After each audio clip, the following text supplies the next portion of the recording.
Hi, I'm Bob, And I'm Sherry. and this is Mostly Politics with Bob and Sherry. And today we have the pleasure to interview three wonderful ladies. They are the Patriot Pack from Patriot for Action. And we have the founder of Susanna Dejeet, Carrie Hamley, and Carrie Pizer. And they're from Westmoreland County and they're running for the state committee. So, ladies, please take turn, introduce yourselves, and what do you all do? Hi, I'm Carrie Pizer. I've been a pharmacist for 32 years. I work at a little independent in Vandergrift called Ross Grant Pharmacy. And I just glad to be here. Thank you. Hey, Susanna? I'm Susanna Dejeet, and I've had various careers, airlines, hospice, child abuse investigator. But the one I love is, I love them all, but I was also a teacher. And I've been very active for about 29 years with legislation and trying to get great people into office. And I think that we have found that there's been a glitch. So we're here to start working out the problems with that and maybe take it in a new direction. There you go. Okay. So you're here to fix the glitch. Fix the glitch. Okay. What about Carrie? Hi, my name is Carrie Hamley, and I am an Asbury University graduate. I have lived and traveled all over the world, and I have not found another country better than my own. And so I've come back home, and I see the brokenness, and I can't wait to do my part to fix it. I am a business owner. I run 3 small businesses as well as a family. I have 3 young children that keep me very busy, and I also am helping run Doug Mastriano for governor's campaign here in Westmoreland County. Okay. What? Go ahead. The other Carrie and Susanna, are you also mothers? Oh, yes. Oh, yeah. I'm a mother with 5 grandchildren, and Oh, wow. I'm also retired, but so I get to do whatever I want now. I'm a mother of one of my own and 3 stepchildren and 2 grandchildren and 1 on the way. Wow, Wow. congratulations. Congratulations. And I also have a stepson. Okay. Okay. So I should say Well- I'm a mother of 2, my daughter and my stepson, and I have 5 grandchildren. Wow. What motivated you all to be politically active? I watched the 2020 election. I've always been watched politics, never been involved in politics. And then once I saw the 2020 election and all the shenanigans that happened, I decided that I couldn't stand by the wayside any longer and had to get involved. Also with the pandemic and all the things that I saw happening there and all the atrocities that went on with Governor Wolf and the lockdowns, the illegal mandates from the federal government, it was just time. I've been involved, like I said, for at least 28 years. I started off as a committee person. Then I was asked to be a district chair. Then I was elected for state committee years back. I also ran for office. And I think that back then I had this understanding, or I had this impression that we were doing things correctly. And what I did not know is I was actually part of the problem, just taking the endorsements from the higher ups and everyone being labeled a conservative just because they were, quote, pro-life and Second Amendment. But it goes so much deeper than that. And even at that, they were not as pro-life and Second Amendment as you would imagine. And so I started then realizing, my gosh, we have to start doing our own research. And then we have to start doing our own selection process.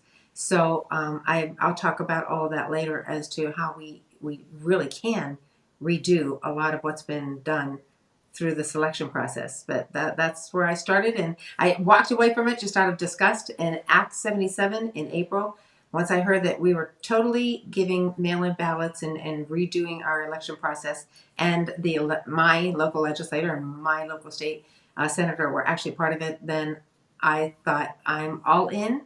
And I started the Patriot for Action group just so we could start electing patriots and letting patriots have a good chance at the fight. So I'm a political newcomer. About 3 weeks into the pandemic, I started to realize what was really happening. It was gross government overreach and excuses to take away our rights and our freedoms.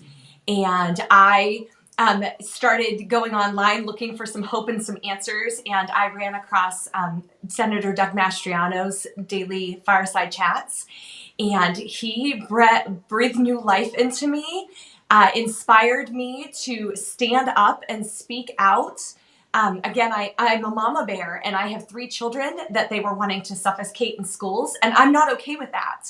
And so I started following Doug and his work and seeing how he was fighting against the political machine, both the Democrats and the Republicans who were okay with the status quo. I'm not okay with the status quo. And so something just ignited a fire in me that I need to get involved, and I need to do my part to fight for my country and for my children. I have a question for Suzanne. Suzanne, you mentioned you were a state committee person and you realized you were part of the problem. Mm-hmm. Can you tell the audience how is the endorsement process being conducted in the state level right now? And let me try to just paint a picture for you of what that looks like when you go into state committee. You have Pennsylvania is divided up into 6 areas. So you have the North and the South, and then you have Eastern, Central, and Western Pennsylvania. Those are your caucuses. So we're in the Southwestern caucus. So when you get there, you are in a group of all of your Southwestern caucus state committee members. And that's where you discuss, you meet, the candidates will come in and talk with you, and then you discuss them afterwards. And the ones that would come in, I would say, oh, we can't really want to elect that one because they pretty much declared that they're a liberal or a moderate, or that they really didn't have the same agenda or the same values or foundation that I wanted them to have. And so what we would do is we'd have these great conservatives come in and talk, and I watched within state committee our circle that we were told not to vote for them because they can't win in Philadelphia, they can't win in Allegheny County. The fact is no one ever does. And they'd say, and then they would do the fear tactic. If you vote for them, we're going to get the Democrat. And everyone's like, can't get the Democrat. And so that is their way of whipping you into selecting their moderate instead of fighting for the conservative. And that happened with a candidate named Cheryl Lynn Allen running for judge. And if you don't know Cheryl Lynn Allen, she's an amazing woman. She was a fabulous judge, and they wanted to squash her, not elect her, but instead take one Republican judge candidate named Jackie Shogan at that time, and then another one from Philadelphia, and his name was Bruce Bratton, and he was not a conservative. And so I said, well, why don't we go with the 2 strong conservatives? We can get both. No, we can't. No, we can't. We have to give one, and then we get one. They get one, we get one. And I thought, is that how it goes? So I decided then that I'm going to work for her. But if you go outside of the endorsed candidate and you work for the one that was not endorsed, you could literally lose your committee spot. Back then, I don't think anyone was pushing it, but they do now.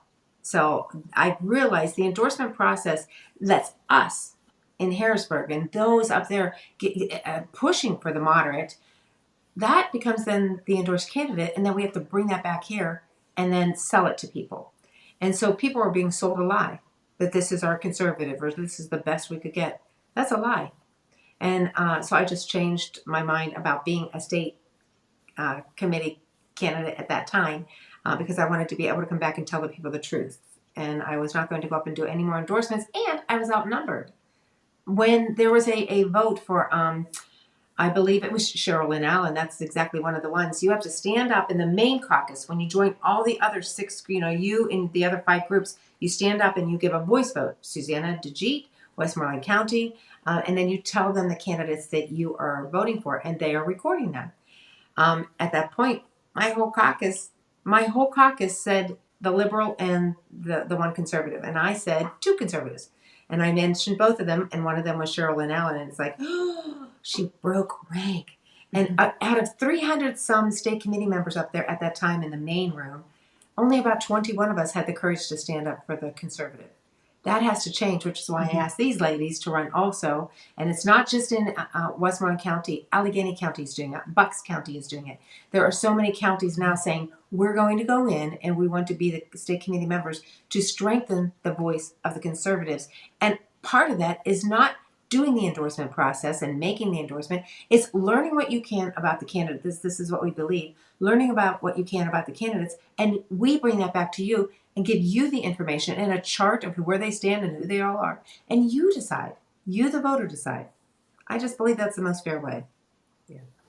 So it sounds like you're describing the previous way the committee was structured, sort of the power at the top that dictates, they make decisions and they sort of drive that down through and then expect you to be sort of the minions, if you will, and go out and convince people to think the way the leaders think. That's right. And do you think a committee Right. should be the other way around, where committee members, even at the local level, find out what the voters care about, what they think, and then bring their concerns to flow up and have that influence the party? Exactly. It needs to be bottom up.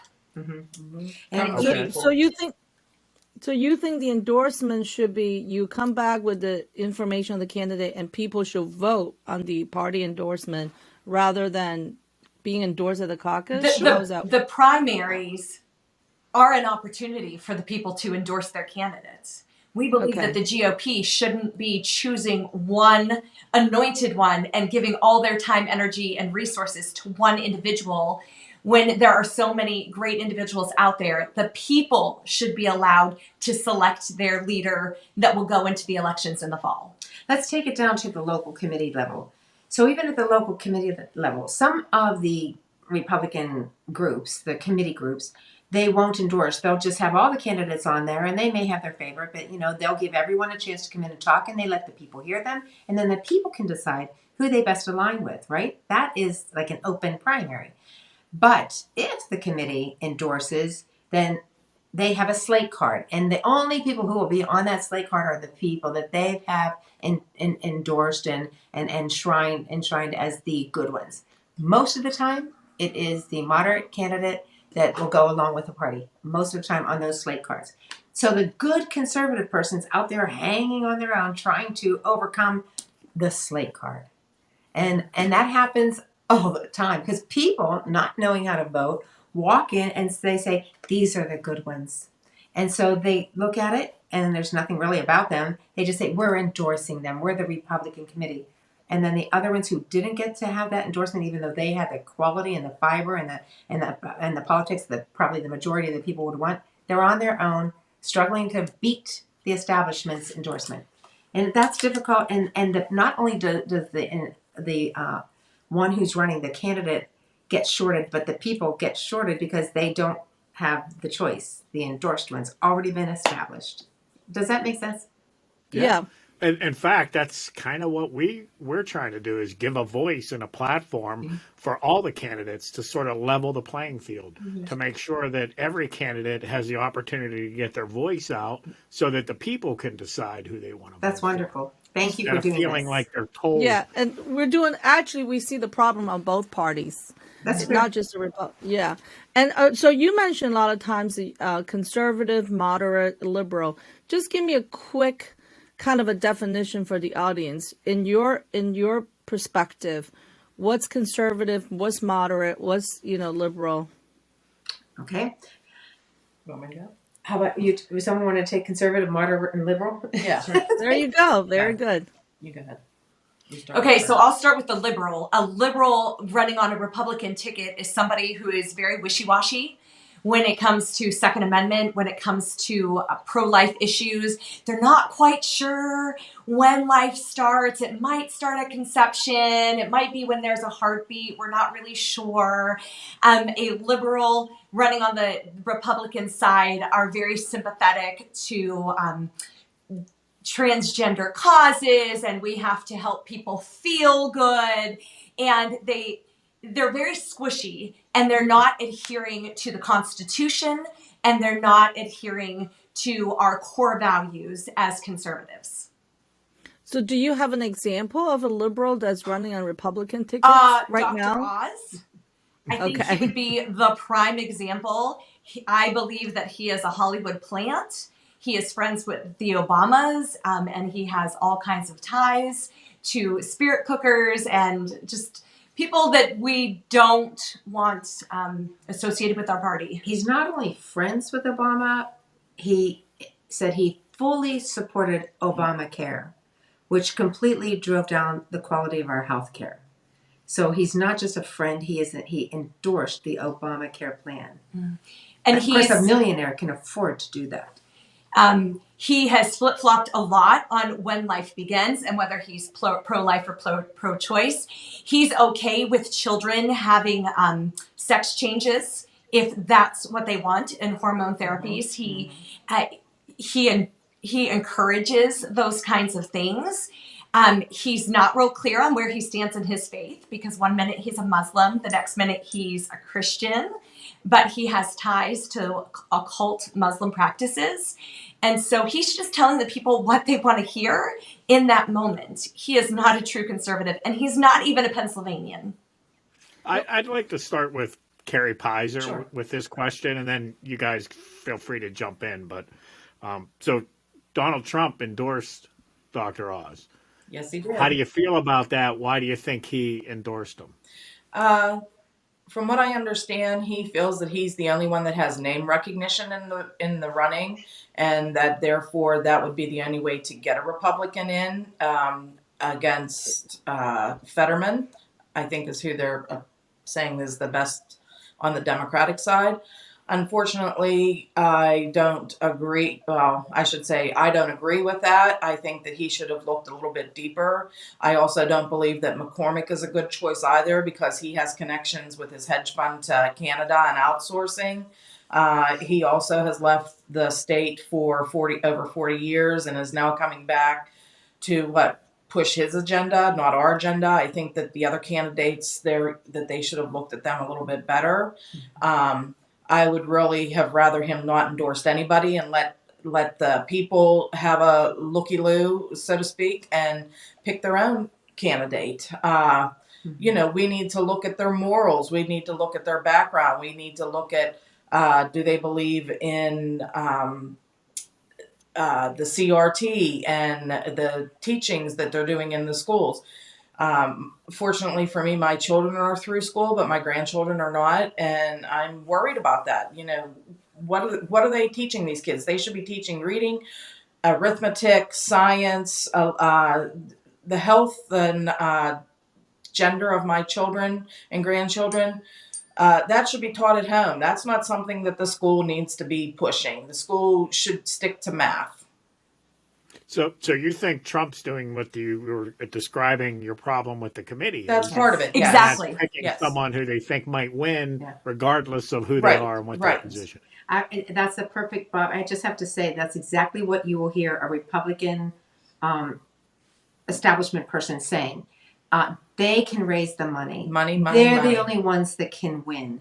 They can't win. They can win in Philadelphia and Allegheny. No one else can. So you see, they always use those narratives. It's a fear tactic. So and then they will say, "You don't want to get the Democrat, do you?"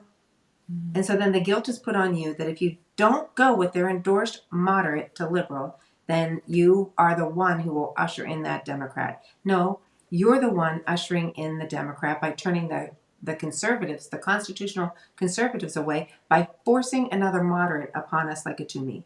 Mm-hmm. And we're tired of suffering. Yes.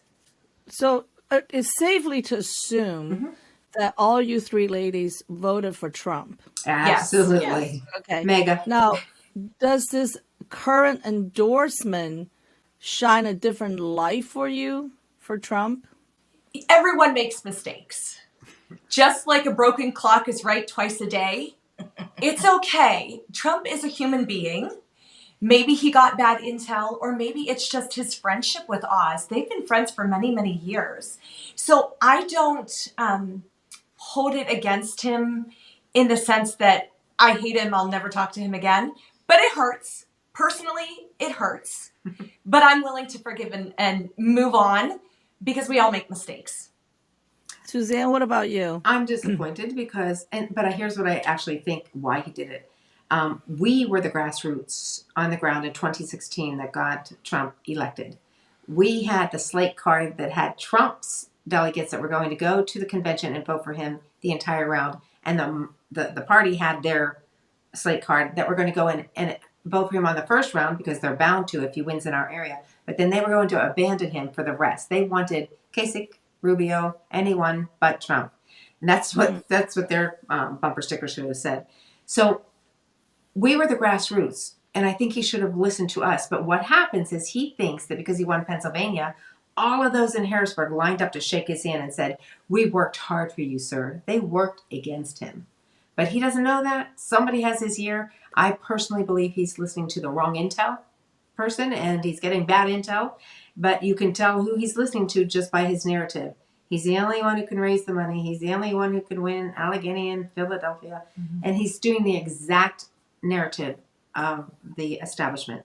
That's where I'm seeing he's listening to the wrong people. And I'm hoping that the fact that he did endorse Oz, that enough people do not want him, that they're willing to look at the other candidates to actually see who would better fit for them. And good point, because he dropped down percentage points, and Kathy Barnett bumped up 8 percentage points. So here are 2 millionaires that are spending $12.4 million per month. And there's this grassroots wonderful candidate, Kathy Barnett. She's within a statistical tie right now with the 2 millionaires not being able to spend the money that they have. The grassroots still believes in the grassroots, and we're getting stronger. So hopefully we will overpower Trump's voice. But I think it's had an impact. I will say that. And I'm hoping he wakes up, makes an apology to the grassroots for taking our voice away, because we gave him a voice. He should have let us keep it for these races as well. I also feel Have you noted? Oh, sorry, go ahead. I also feel that if they would have looked at Kathy Barnett and they would have looked at her values, but also looked at the fact that she is a Black woman in the state of Pennsylvania running for a major office, that she does have a definite chance against the Democrats. And she's a veteran. Yes, and she's a veteran, and she's a homeschool mother. I mean, she has many, many points that we can, and I don't want to say do the sell, but she definitely has many points that are going to resonate with other voters of the Democratic side as well. Kathy will be the first one to say that she does not do victim identity politics or identity politics in general. She wants you to vote on the quality of the character, and she has that completely. And if you want someone who is a constitutional conservative, then that's what you're going to get. And she promotes herself as a constitutional conservative, not a Black female with she says a lazy bum legged or a lazy eye or a lisp. She doesn't want it to be identified for any of those poor me qualifications or yay me. She wants to be judged by her characters, her policies. So I'm hearing you're all three on the Kathy Barnett. 100%. We agree with her policies. Yeah, absolutely. See, we go with policy. And we've had a chance to really have one-on-one conversations with her and really probe her. And we are extremely impressed with the answers that she's given. It feels to me, I mean, someone could hear what you said about the committee and then your kind of tolerance, forgiveness for Trump and say that, well, wait a minute, there's a contradiction. But is it really a consistency? Because you're okay with someone, even Trump, disagreeing with you. I am not okay with his endorsement. Okay. I'm not okay with it. Oh, I'm not okay with this endorsement. Trump goes I guess what I mean is you're not anti-Trump now because you disagree with him. But you would disagree with someone who uses their influence to kind of coerce people into No, I would disagree with their endorsements. I would disagree with them trying to make our voice already be established through their decision. And I don't want that. Even when Trump endorses other candidates across the state, hey, that's a bump for that candidate. But if I don't like who he's endorsed, I don't applaud it. Right. I don't think that, I think let the people make up. We know who's good. He does not have a clue who has been good in our state for us. And if he gets bad intel, and when the state committee gets up there and they start putting things into his ear, or whoever the leadership person is, I don't appreciate it, because he should be coming and talking to his base that got him elected. The GOP did not get him elected. Okay. They pushed hard to not get him elected. So back to the whole bottom up. Thing. And as much as we love Kathy, as much as we love Doug Mastriano, if we were on state committee, we would feel the same. There should not be an endorsement on the state committee level. That decision needs to be squarely in the hands of the voters. And how do they make that decision? By being given the information, which is part of our pack as well. Okay, so no endorsements from the state committee. Provide information. Yes. Okay. Like what you're doing. Yeah, and I have another question for you guys. So, whenever people talk about conservatism, on the other side of the aisle, they always relate that to racism and want America to be white American. And yet you guys are 100% behind a African American woman.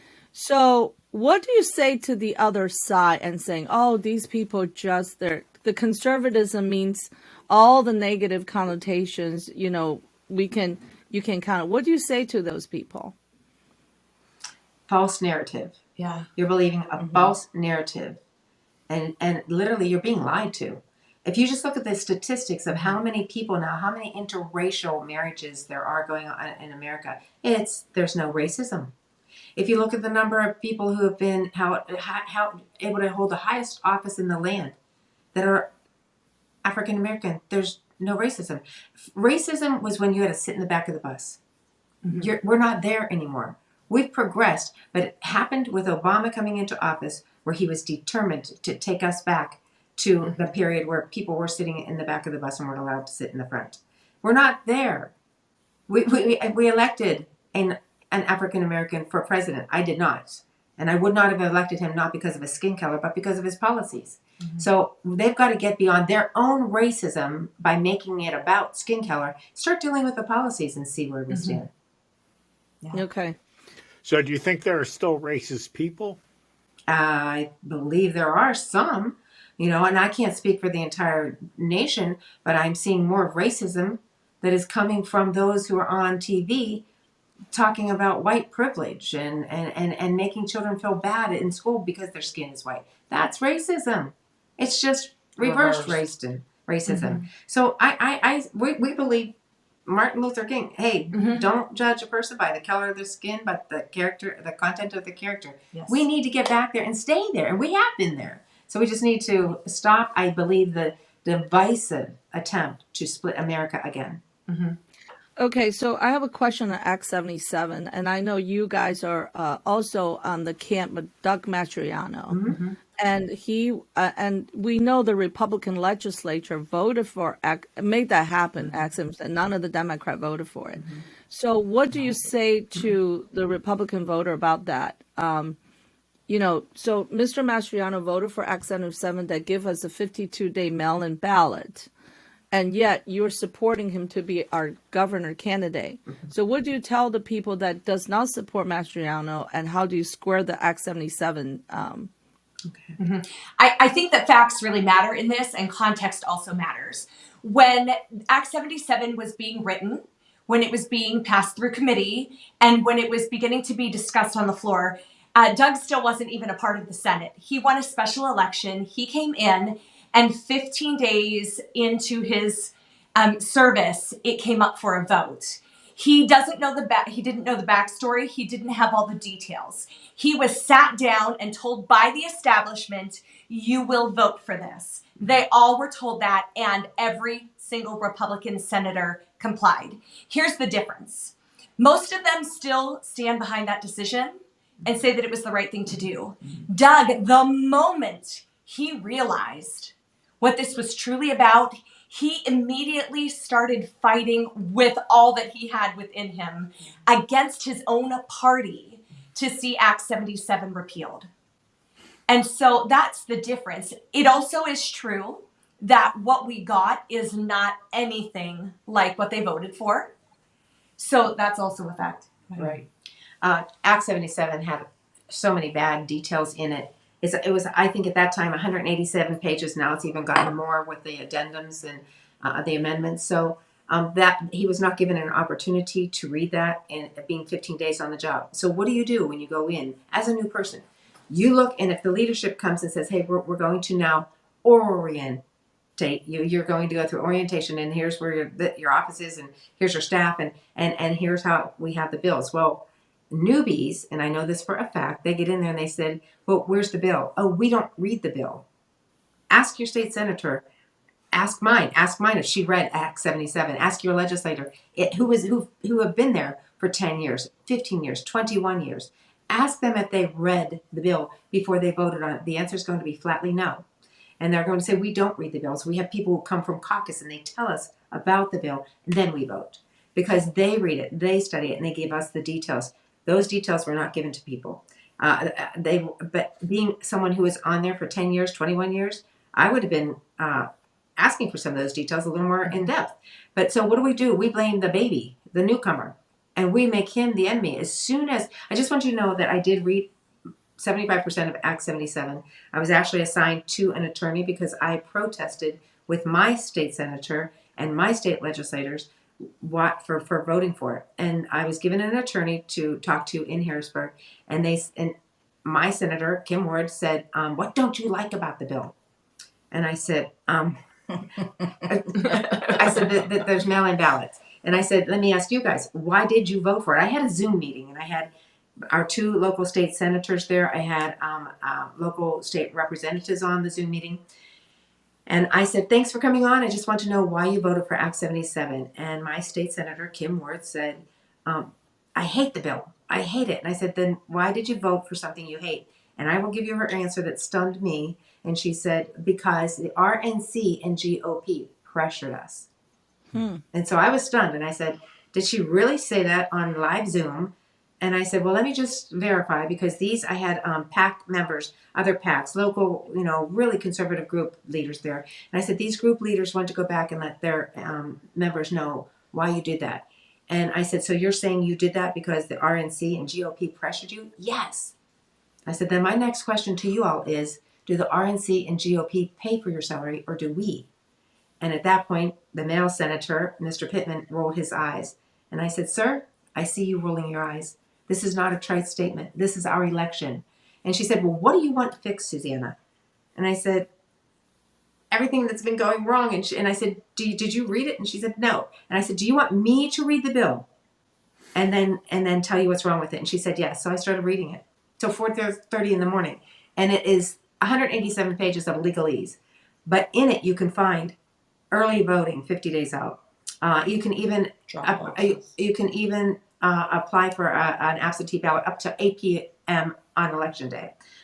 Satellite offices, but they didn't call them satellite offices. They said you may vote at your polling place, at the county board of election, which we never did that either, which was chaotic, or at an office, a county board of election office as established by the county board of election. And when I questioned what that was, nobody answered. They were satellite offices, 17 in Philadelphia, 5 in Allegheny County, open sometimes 5 to 7 days a week, sometimes 8 to 8 p.m.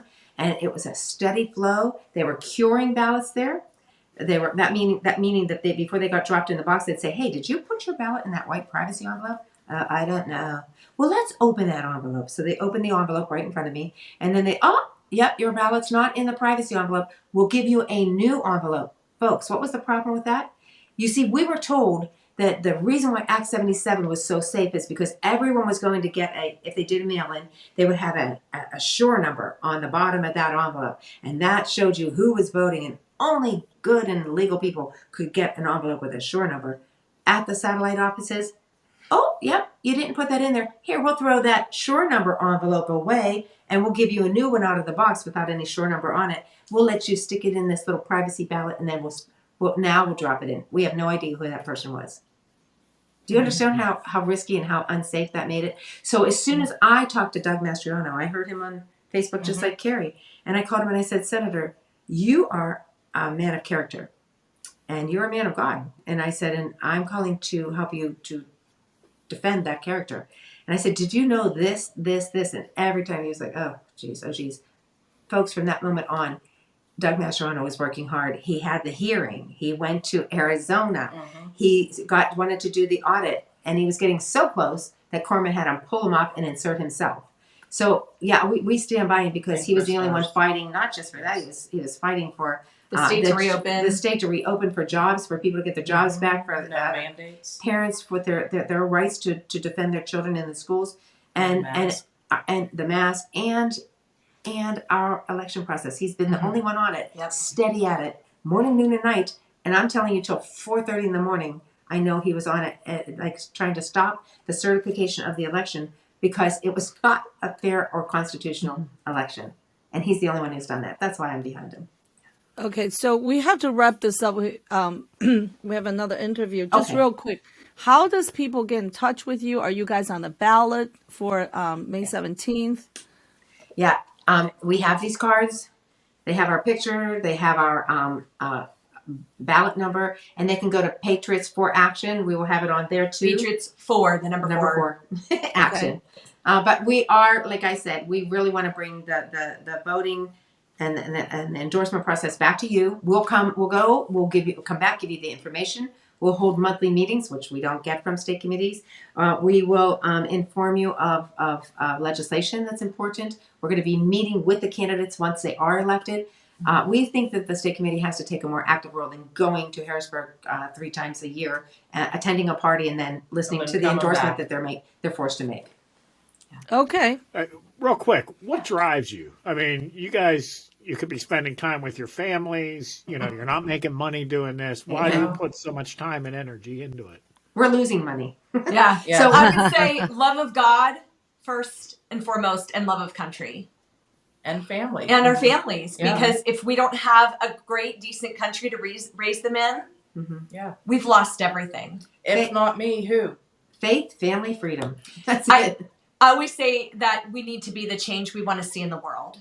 And so that is the reason we have stepped up. And I sometimes say we've offered ourselves as tribute because sometimes that's how this feels. But we're willing to make the sacrifices because it matters to us. Listen, we're defending the past, what other very brave people did and didn't even brag about it. They went to war and never came back. We're defending what they gave us, which was critical and something so worth and valuable, so worthy and valuable. And we're defending that, and then we're protecting for the future. We have no other choice. We're about to lose it all. Yep. If we don't stand up, who will? Well, thank you so much, ladies. And too bad we have a time constraint. I Yeah. could have talked to you for another hour. But we thank you so you. much. Yes, Yeah. thank you. Thank you for doing Thank that. you. We appreciate it. Absolutely.